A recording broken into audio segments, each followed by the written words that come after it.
দায়িত্ব, এজন্য পারবেন না। এবার যাকাত ফরজ হওয়ার শর্ত আছে, এই শর্তগুলো আমরা শুনব। 5টা শর্ত। প্রাইমারি শর্ত হচ্ছে নেসাব পরিমাণ সম্পদের মালিক হওয়া, আর এটা হাওলানিল হাউল 1 বছর থাকা, এগুলো হচ্ছে প্রাইমারি শর্ত। আরো 3টা সেকেন্ডারি শর্ত হচ্ছে আল মিলকিয়া, পূর্ণ ওনারশিপ থাকা, আর জিয়াদা, এটা আপনার অতিরিক্ত টাকা এটা হওয়া, আর হচ্ছে আদামুদ্দুয়ুন, ঋণ না থাকা।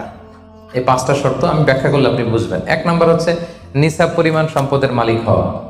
আপনি সামান্য কিছু সম্পদের মালিক হইলে এখান থেকে জাকাত দিতে হবে, শরীয়ত কিন্তু এটা বলে নাই। সুবহানাল্লাহ। আপনি জাকাতের নিয়ম শুনলে দেখবেন যে ইসলাম কতটা ব্যালেন্সড। একটা থ্রেশহোল্ড আছে, একটা স্ট্যান্ডার্ড আছে, এই মানে গেলে দিবেন। সেটা কত? সেটা গোল্ড আর সিলভার দিয়ে রাসূল সাল্লাল্লাহু আলাইহি ওয়াসাল্লাম দিয়েছেন, কারণ তখন গোল্ড আর সিলভারের কয়েন ছিল, মুদ্রা ছিল।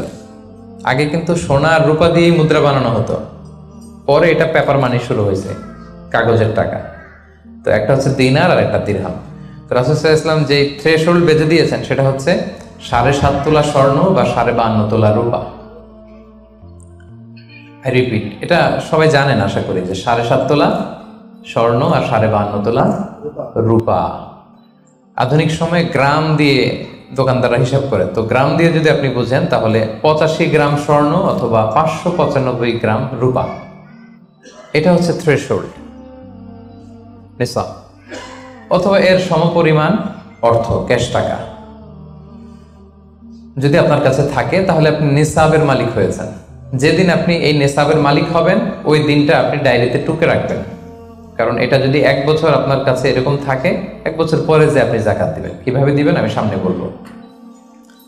তো এই নেসাব নিয়ে একটা প্রবলেম আছে। প্রবলেমটা হচ্ছে 7.5 তোলা স্বর্ণ আর 52.5 তোলা রূপার দাম কিন্তু এক না। 52.5 তোলা রূপার দাম খুব কম, আর 7.5 তোলা স্বর্ণের দাম অনেক বেশি। এটা হইল একটাই কম আর একটা বেশি। ঘটনা হচ্ছে রাসূল সাল্লাল্লাহু আলাইহি ওয়াসাল্লাম যখন এই থ্রেশহোল্ডটা বেঁধে দিয়েছিলেন নিসাবটা, তখন দুইটার মান সমান ছিল। তখন 7.5 তোলা স্বর্ণ দিয়ে 52.5 তোলার মতো রূপা পাওয়া যেত, অথবা কেউ 52.5 তোলা রূপা বিক্রি করলে 7.5 তোলা স্বর্ণ পেত। কিন্তু পরে সিলভার ফল করতে শুরু করলো, ফল করতে করতে আজকে এই অবস্থা। গোল্ড আবার খুব একটা ফল করে নাই, ফলে গোল্ডের স্টেবিলিটিটা এখনো রয়ে গিয়েছে। তো এখন আপনি কোনটা ধরে দিবেন জাকাতটা? যদি আপনি রূপা ধরেন, কথার কথা, রূপা যদি এই 1 ভরির দাম 1000 টাকা হয়, তাহলে 52.5 ভরির দাম কত? 52,500 টাকা। কিন্তু স্বর্ণ যদি আপনি হিসাব করেন, 1 ভরি যদি 50,000 হয়, 7.5 ভরি কত? 3.5 লাখ প্লাস, তাহলে প্রায় 7 গুণ কম বেশি, তাই না? এটা নিয়েই হয়ে গেছে জটিলতা। তো এখন আপনি কোনটা ধরে দিবেন? অনেকে বলে না গোল্ড দিব, কারণ গোল্ড ফল করে নাই, এটার যে স্ট্যান্ডার্ড এটা এখনো বজায় আছে। এটা নিয়ে অনেক আলোচনা, আমি খুব সংক্ষেপে বলি। কেউ বলে গোল্ড দিব, কেউ বলে রূপা দিব। এখন আমি কি বলি? আমি আপনাদেরকে সাজেস্ট করবো আপনারা রূপারটা ধরবেন। রূপারটা ধরলে কি লাভ হবে জানেন? 2 দিকেই লাভ, আপনারও লাভ, যিনি নিবে আরও লাভ। রূপারটা ধরলে বেশি সংখ্যক লোক জাকাত দান করতে হবে, তাই না? আর বেশি সংখ্যক গরিব লোকও টাকা পাবে, কি বলেন? তো 2 পক্ষে লাভ হইল না? এখন প্রশ্ন করতে পারেন, হুজুর ও পাইছে ওর লাভ, আমার লাভ কি? আপনার তো সবচেয়ে বড় লাভ, আপনি সওয়াব পাবেন আখিরাতে। এটা আমাদের বেশি দরকার না? কি বলেন? যিনি গ্রহীতা উনি পেয়ে লাভ, তার লাভ হইল, আর যিনি দাতা তিনি সওয়াব পেয়ে লাভবান হইলেন, তিনি সম্মানিত জাকাত দাতা হইলেন। অল্প আসুক না, ধরেন আপনার 1000 টাকা জাকাত আসছে, তা আপনি যদি 1000 টাকা জাকাত দেন, এটা আপনার হৃদয়ে একটা প্রশান্তির কারণ হবে না? যে আমি সম্মানিত জাকাত দাতা, আলহামদুলিল্লাহ, আই এম এ জাকাত পেয়ার। এবং এত বড় একটা ফরজ ইবাদতের লিস্টে যে আপনি ঢুকতে পারছেন, এটাও তো কম কিসে, কি বলেন?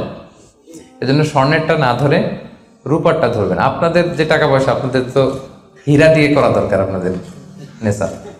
এনিওয়ে, তো এজন্য আপনারা রূপারটা ধরবেন, তাহলে লোকজন উপকৃত হবে বেশি, সম্মানিত ভাই এবং বোনেরা। তাহলে 5টা শর্তের প্রথমটা তো বুঝে গেছেন, নেসাব। কি বলেন? নেসাব বুঝে গেছেন না? 2 নম্বর শর্ত হচ্ছে শুধু এই নেসাব পরিমাণ সম্পদের মালিক হইলেই হবে না ভাইরা, এটাকে হালানিল হাউল বলে, মানে 1 বছর আপনার কাছে থাকতে হবে। দেখেন ইসলাম কতটা ভারসাম্যপূর্ণ। কিছু টাকা আপনার কাছে থাকলে এই জাকাত দাও না, এটা 1 বছর থাকতে হবে। যদি দেখা যায় যে আপনার সব খরচ শেষে 1 বছর এই টাকাটা আপনার কাছে অলস পড়ে আছে, তাহলে বোঝা গেল যে আপনি সম্পদশালী এবং আপনার অর্থের একটা স্টেবিলিটি আছে। কি বলেন? তাহলে আপনি নেশাব পরিমাণ সম্পদের মালিক হলেন এবং 1 বছর যদি থাকে 1 বছর শেষে আপনি যাকাত দিবেন। এই বছরটা কিন্তু সৌর বছর না, সোলার ইয়ারে হিসাব করলে হবে না, এটা লুনার ইয়ারে, চান্দ্র বছরে। খেয়াল রাখতে হবে সৌর বছর জানুয়ারি ফেব্রুয়ারি মাসের যে হিসাবটা এটা 365 দিনে 1 বছর, কিন্তু যেটা লুনার ইয়ার চন্দ্র বছর এটা কতদিন 1 বছর কে জানে? কেউ জানেন না? 300 হ্যাঁ 354 দিন, রাইট। 354 দিন, সামান্য কিছু সময়। তো 11 দিনের কিন্তু এখানে ডিফারেন্স আছে, 11 দিনের ডিফারেন্স আছে। তো আপনি হিসেব করবেন হচ্ছে চান্দ্র বছর অনুযায়ী, সৌর বছর অনুযায়ী না। তো সৌর বছর অনুযায়ী যদি করেন তাহলে আপনার জাকাত কিন্তু 2.5% থাকবে না। চান্দ্র বছর অনুযায়ী আপনার 2.5%, সৌর বছর করলে ওইটা 2.58% হয়ে যাবে। একটু বাড়বে না? কারণ কতদিন বেশি? 11 দিন বেশি, পার্সেন্টেজও বেড়ে যাবে। তখন কিন্তু জাকাত আপনার 2.5% থাকবে না, 2.58%। বলার আগে বুঝে যায়, কারণ সব ব্যবসায়ী সারাদিন ক্যালকুলেটর নিয়ে কোত্থেকে শিপমেন্ট হইলো, কত মিলিয়ন গেল, কত মিলিয়ন ঢুকলো, সব মুখস্থ, যেন বলার আগে বুঝে ফেলতেছে চটচট করে, মাশাআল্লাহ। তো তখন আর 2.5% হচ্ছে না, 2.58% হচ্ছে।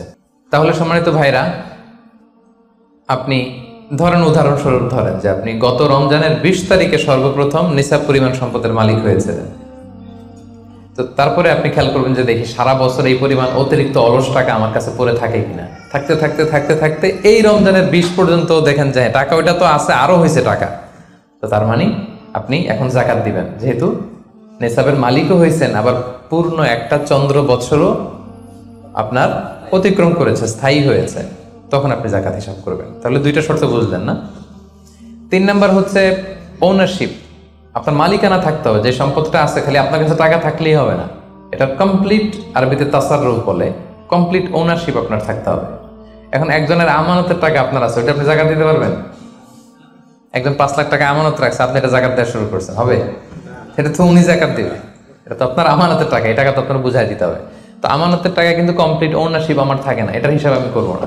তো এটা বুঝে গেলেন। 4 নাম্বার হচ্ছে এই টাকা আপনার অতিরিক্ত হইতে হবে, আরবিতে বলে জিয়াদা।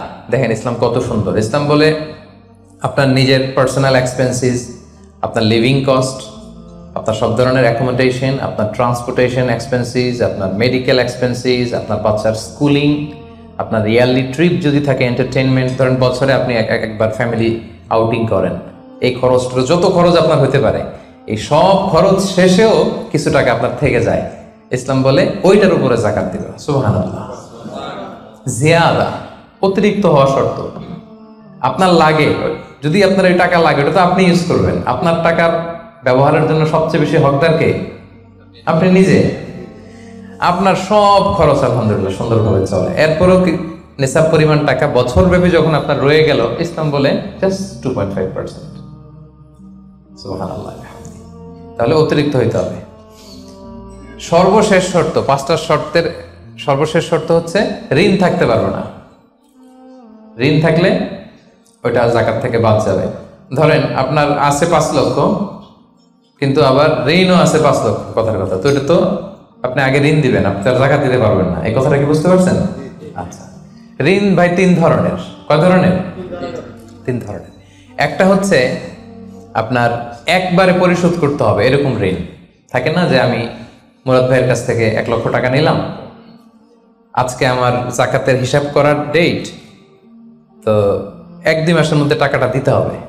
তো তখন এই যে 1 লক্ষ টাকা উনি পাবে, এই টাকাটা আমি বাদ দিব আমার অন্যান্য অ্যাসেট থেকে। বাদ দিয়ে যদি দেখি যে না, তারপরেও জাকাত হয় দিব, আর না হলে দিব না, কারণ এটা একবারে দিতে হবে। ওনার বলছে যে 1 লক্ষ আমি একবারে দিয়ে দিব আপনাকে 1 মাস পরে, এইভাবে ঋণটা নিয়েছিলাম। তাহলে কিছু কিছু ঋণ আছে একবারে পরিশোধযোগ্য, ওকে, এটা জাকাতের ক্যালকুলেশন থেকে বাদ যাবে। কিভাবে বাদ যাবে আমি ক্যালকুলেশন করে দেখাবো। ঋণের দ্বিতীয় প্রকার হচ্ছে ইনস্টলমেন্টের কিছু ঋণ আছে, কিস্তিতে দেয়া লাগে। লেটস সে আমি 1 কোটি টাকা দিয়ে একটা গাড়ি কিনেছি, BMW গাড়ি, বা 50 লক্ষ টাকা দিয়ে আমি একটা হুন্ডা গাড়ি কিনেছি, 50 লক্ষ টাকা। তো এটা আমি কিস্তিতে কিনেছি। কিস্তির ঋণ যদি হয় তাহলে আপনি কিন্তু পুরোটা বাদ দিতে পারবেন না, তখন সর্বোচ্চ 12 মাসের কিস্তি বাদ দিতে পারবেন, 12 মান্থসের, তাও এই চন্দ্র মাসের হিসাবে। কারণ জাকাতের হিসাবটা কি 12 মাসের হিসাব, তাই না? এটা একটা ইয়ারলি ক্যালকুলেশন। আপনি পুরোটা যদি একবারে বাদ দেন তাহলে তো আপনার আর জাকাতই দেওয়া লাগবে না। কি বলেন? বাংলাদেশে অনেক বড় বড় সিআইপি ব্যবসায়ী আছে, ওনারা হাজার হাজার কোটি টাকা ব্যাংক থেকে ব্যবসায়ের কারণে ঋণ নেন এবং ওনাদের ঋণ খেলাপি হয়। তো ওনারা যদি বলে হুজুর আমার তো ঋণ আছে, তো উনি আর জাকাত দিবে কি? ওনারাই তো আমার জাকাত দেওয়া লাগবে এখন। কি বলেন? এরকম বড় বড় সিআইপিরা যদি ঋণের দোহাই দেয়, উনি আর জাকাত দিবে কি? উনি তো ঋণী। তখন উনারাই কিছু জাকাত আমাদের দেওয়া লাগবে, কারণ আমরা জাকাতের 8টা খাতের মধ্যে একটা পড়েছি, বল গরিমিনা। কি বলেন? ঋণগ্রস্ত ব্যক্তিকে জাকাতের টাকা দিয়ে হেল্প করা যায়। তো উনি আর দিবে কি? উনারে দিই আমরা। ওই ঋণ বাদ দেওয়া যাবে না। ইনস্টলমেন্টের ঋণ হইলে 12 মাসের, আর ওইরকম ঋণ খেলাপি 1000 কোটি টাকা, এগুলো বাদ দেওয়া যাবে না। 3 নাম্বার ঋণ হচ্ছে লাক্সারি পণ্য কিনতে যে ঋণ হয়, এই ঋণ জাকাত থেকে বাদ দেওয়া যাবে না। বিলাসিতামূলক কিছু যদি আপনি কিনেন, আপনি একটা লাম্বরগিনি কিনলেন 10 কোটি টাকা দিয়ে, এটা আপনি জাকাত থেকে বাদ দিতে পারবেন? পারবেন না। তাহলে লাক্সারি আইটেমের যে ঋণ, এটা বাদ দেওয়া যায় না। তাহলে ঋণের ব্যাপারটা পুরোপুরি বুঝে গেছেন না? এই 5টা শর্ত যদি থাকে আপনার মধ্যে পাওয়া যায়, অর্থাৎ আল্লাহ তাআলা আপনাকে একটা নিসাব পরিমাণ সম্পদের মালিক বানিয়েছেন, এটা আল্লাহ তাআলা পুরো 1 বছর আপনার এই পরিমাণ টাকা আপনার মধ্যে স্টেবল ছিল এবং এটার পূর্ণ ওনারশিপ আপনার আছে, এবং এটা আপনার সব খরচের অতিরিক্ত, এবং সবশেষে এটা আপনার ঋণের বাইরে। ওই সম্পদ থেকে আল্লাহ তাআলা আপনাকে জাকাত দিতে বলেছেন। তাহলে জাকাতের শর্ত সবার ক্লিয়ার? এবার হচ্ছে